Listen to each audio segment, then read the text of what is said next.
It's Versus, episode 67. I'm John Maher. That's Will Cohen. Yeah. How's it going, Will? It's great. It's always great in this rough time to finally actually be talking about a clown that's not named by Jeffrey Epstein. So that's always great. Yeah, we are. I made the mistake. I was saying ClownDoll like it was two separate words, but then I realized they've stylistically, this movie is ClownDoll. It's one word, ClownDoll. I don't know. Christ, I didn't think I'd be carrying my stepbrother and his wife's baby a year ago. I don't know what tomorrow holds.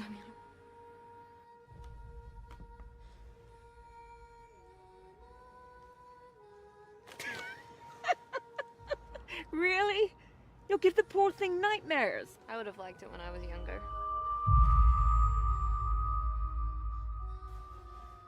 You smell of fire. Now what the hell is that ugly ass thing? It's not funny. Why'd you own that? Oh, I got it the other day. Say cheese. Oh, a face only a mother could love. Oh.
You're sick, babe.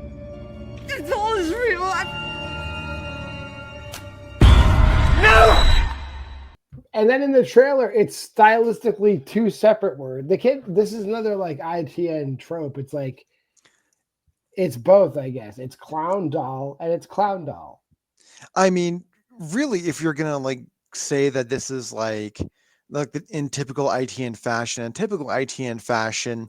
like we would have seen a movie called ClownDoll, but when you went to go like log in on Letterboxd, it would have been something like fucking like doll who dresses like a clown. Or It would have been something completely fucking different. Doll that is a clown reincarnation part 5. It's like, where are the other 4 parts? Yeah, and actually, the director of this is Scott Chambers, a Jagged Edge ITN mainstay, who actually is the current actor playing Christopher Robin in the Winnie the Pooh series. So same dude, we got to see his career before he started having, I guess, a career. So that's cool. I'd like to meet Scott Chambers. Like, you did so much before you did like this Winnie the Pooh stuff. And I guess now we can like consider you like relevant, but there's all this shit that came before it, including this. And Will and I were talking before we went in the air, like ClownDoll predates The Curse of Humpty Dumpty by 1 year. And it's the same plot.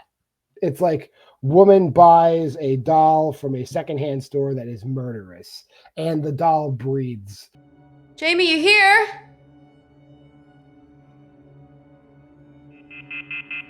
And we're supposed to act like we don't see the doll breathing. He is dead. Okay? All the Right. time. But this doll is breathing heavy. This doll has emphysema in ClownDoll because that chest is heaving every scene. It's like every scene. Like, it's like, what the fuck? Right. And really, to me at least, he managed to improve on the formula from with Humpty Dumpty. John doesn't think so. John thinks it got worse, but at the same time, like I think where the disconnect comes from is that at least Humpty Dumpty was trying to do something interesting. This is painfully so straightforward that you would have liked to see something else. Well, the movie starts with two people, right? Two people have this clown doll, and like Right. it's like a limp ass clown doll. They throw it in a cage.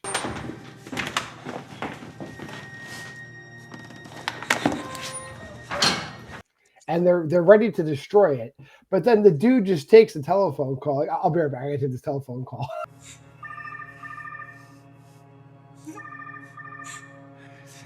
Take this.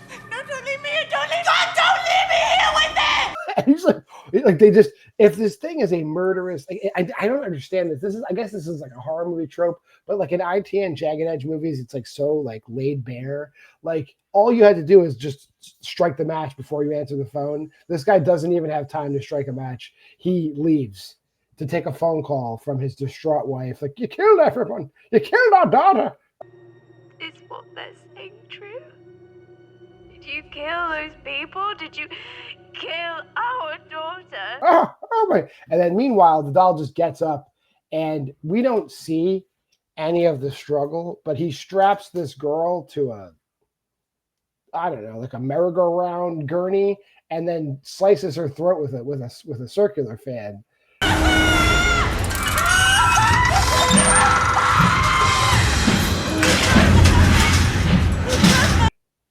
But you know, all done in typical ITN fashion, just quick cuts and then shitty makeup. Yeah. And then he comes back in the room and just gets lit. He just lets himself get lit on fire. Like this is just me as a human. Like if someone's dousing me in gasoline and is going to light me on fire and I have not been physically incapacitated in any way, I'm at least going to tackle the other person and take them with me. You know what I mean? Like I'll just be on fire and you're going to be on fire too. That never crosses this dude's mind. He just gets lit on fire.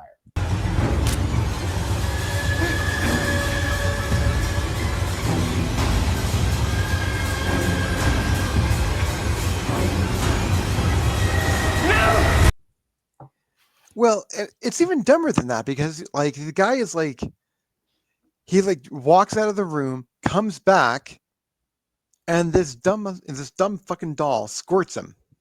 Yeah. Like douses him with fire. It's like douses him with the gasoline. It's like at the very least, if someone downs me with gasoline, I'm leaving the fucking room.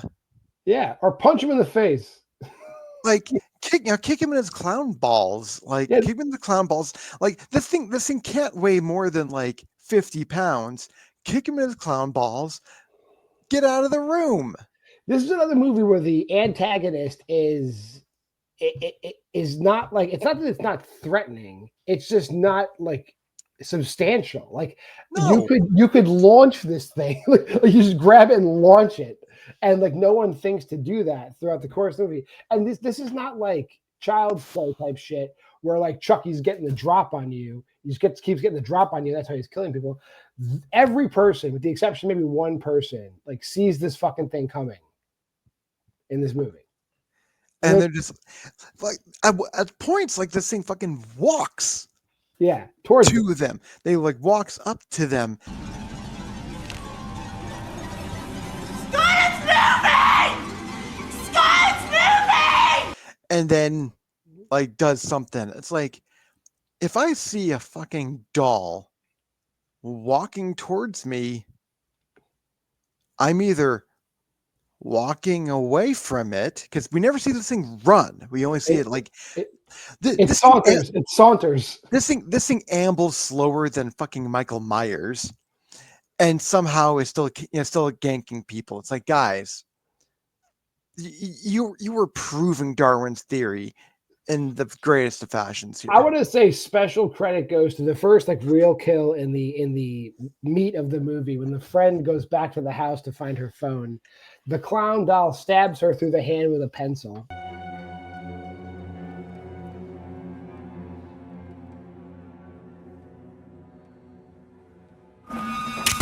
Okay, that sucks.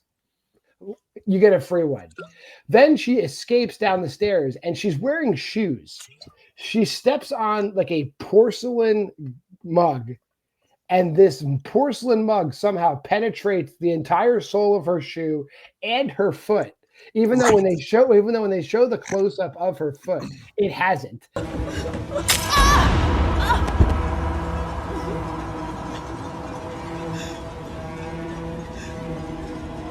There isn't even damage to the bottom of her shoe. It's just like they've smeared red paint on the bottom of her shoe, and now there's so much blood coming out of like it's a crazy inordinate amount of blood coming out of her foot, and now she can't walk. It's like, dude. It's like if you stepped on like a railroad spike or something, I'd understand it. But this is like this would not penetrate a slipper, let alone a sneaker. Yeah, it's crazy. Yeah, and that is like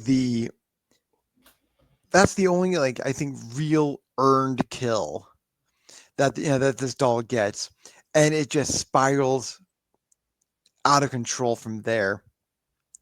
But I think we might be burying the lead here as well, because did we cover that this woman is this main woman who buys the doll is pregnant with her for 50 pounds. She's her sister and brother-in-law's surrogate. Stepbrother. Oh. And he is this, like, as we saw in the trailer, she is the she is the stepsister of this dude, which, it really made me think like, wow, every porn out there is right. And then, it's her sister-in-law.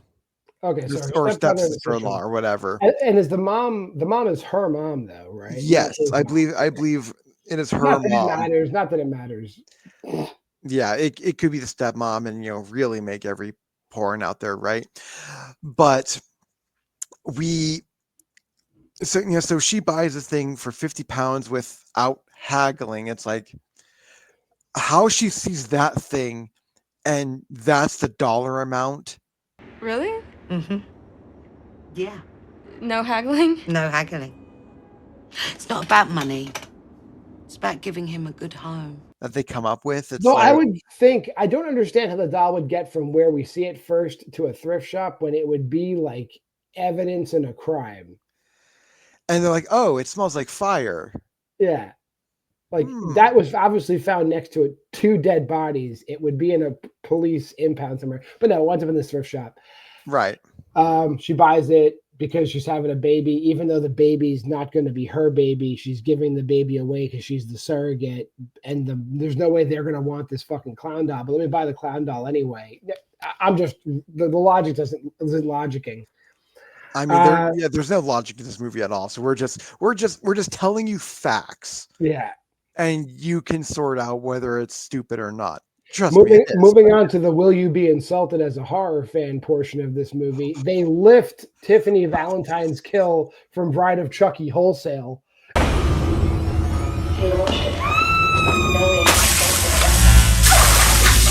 It's the same kill. The clown pushes a electrical radio into the bathtub when the mother is sleeping. And that's like the mother is taking a bath, pushes the radio into the bathtub. It's like, we've seen this done in a much better movie.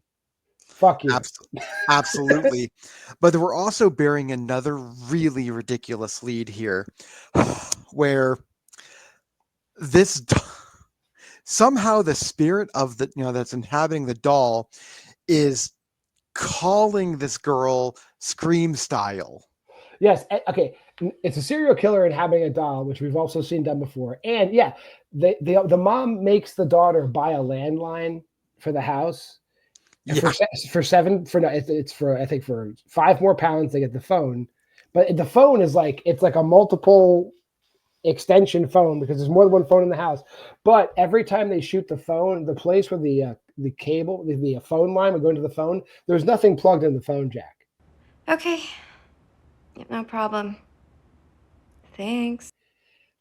There's nothing. Yeah.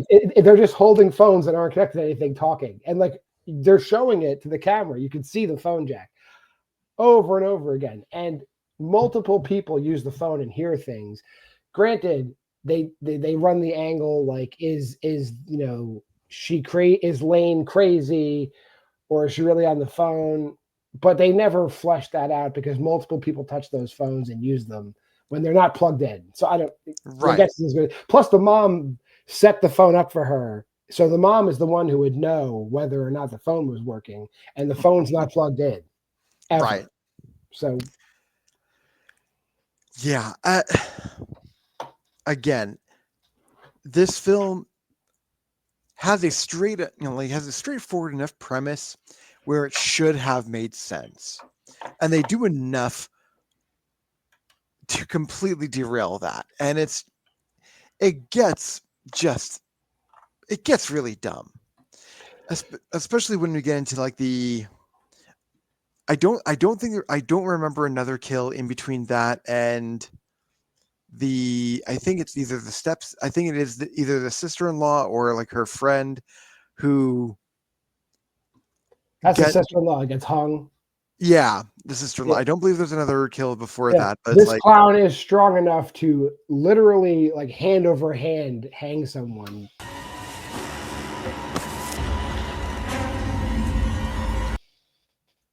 Sure. Right. And the funny thing is, like, they're starting to think Lane is crazy. So she's pregnant with their child. They decide to drug a pregnant woman. They're like, oh yeah, we put drugs in her drink. It'll knock her right out.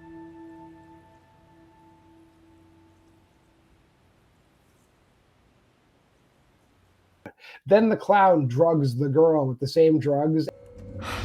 John, she found out the sex of the baby.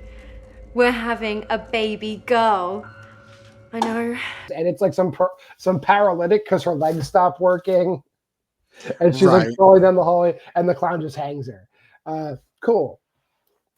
But then what I understand is the clown is able to kill all these people, hide all the bodies, clean up all the blood, and follow people across town and get into their apartments without having the key. This clown is like MacGyver. Clearly. But I guess it lends to the point that, like, maybe it is Lane killing everybody, though there's no motive. But they kind of hint at the fact that she's been crazy in the past. So obviously the best candidate for a surrogate mother is your sister with schizophrenia. That's the best candidate. Right. Because, that shit's not going to pass off to your offspring at all. Right. It's like, again, every single time they have an opportunity to get this back on the rails and make it the straightforward horror film it's supposed to be, they throw something else at it. And I feel like that's why I kind of feel like that's why this is actually a fairly good blueprint for Humpty Dumpty, because at least with Humpty Dumpty they explain more than what's going on. At least you have some dog shit things going on, but you get some kind of half-ass explanation. We don't get any explanation here for why any of this shit's happening and why they're even doing this in the first place. And that's what's frustrating about the entire proceedings here. Yeah, so then the brother shows up. He's the only, like, main character left alive, and there's a whole bunch of confusion. She goes into labor, and the clown stabs the brother a billion times. There's blood all over the place. There's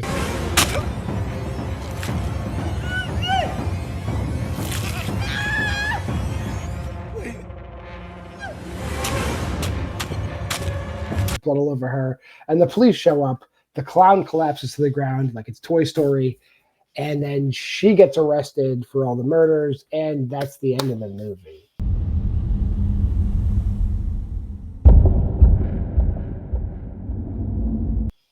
Right. Cool. Anything else? I mean, yeah, it's like let's not dust the knife for fingerprints at all. Yeah. She's literally not holding the knife. Right. Yeah, let's arrest someone. Okay. That's how we police here in Dogshit Town, apparently. Awesome. Dog shit London. Here we go. Dog Let's shit rate this movie.